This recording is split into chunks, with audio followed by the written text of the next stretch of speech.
Hello, welcome to my channel. This is Nat, a manga artist and author. So, I've been a manga artist for the past 2 years now, and in today's video, I wanted to talk about why you should become a manga artist or author. Depends on your own preferences.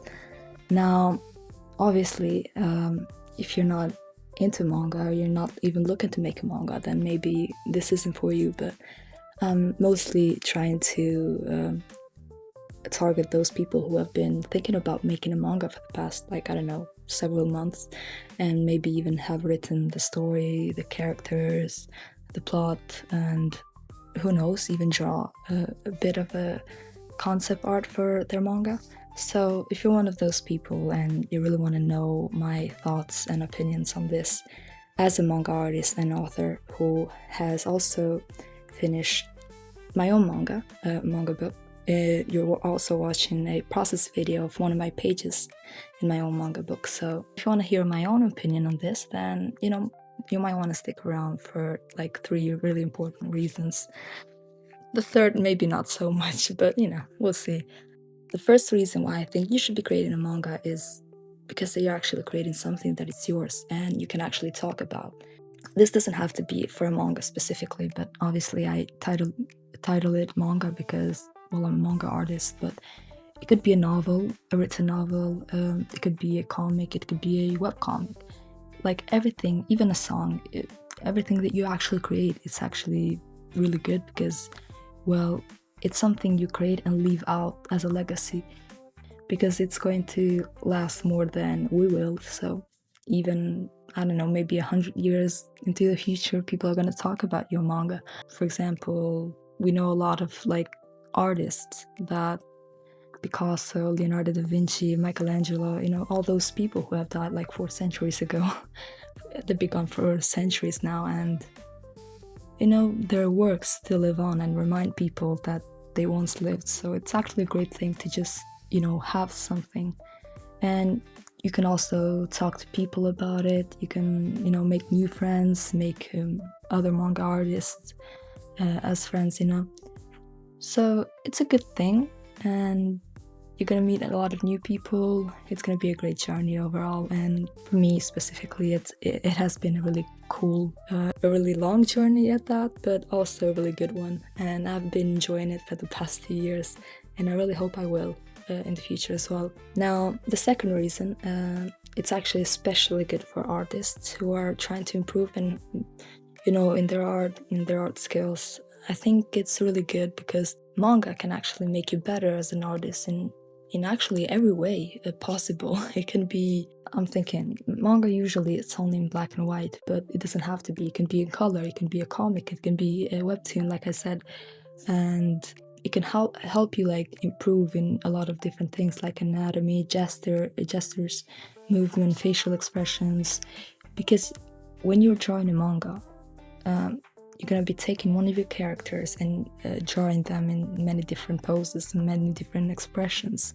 And this is a really good way to like improve and be consistent with your own drawings. Also, a really good thing is that at least you don't have to think too much about what you're going to draw next, because you already have a story and you already have like an idea where the story is going. It can be a really good thing to point out. And before, like, I would like to say that before I even started drawing a manga, I was really bad at digital art because I never drew in like an iPad before.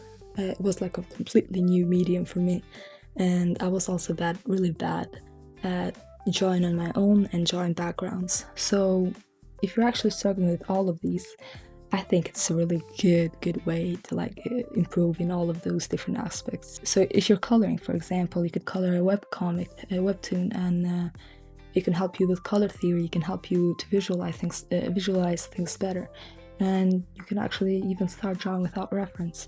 Now, I'm not saying you shouldn't use references because that's one way to like lose your skills, but I think you're gonna be more able to draw from your own imagination, and because you already will be having that kind of visual library in yourself that you're gonna be reusing for a lot of different things.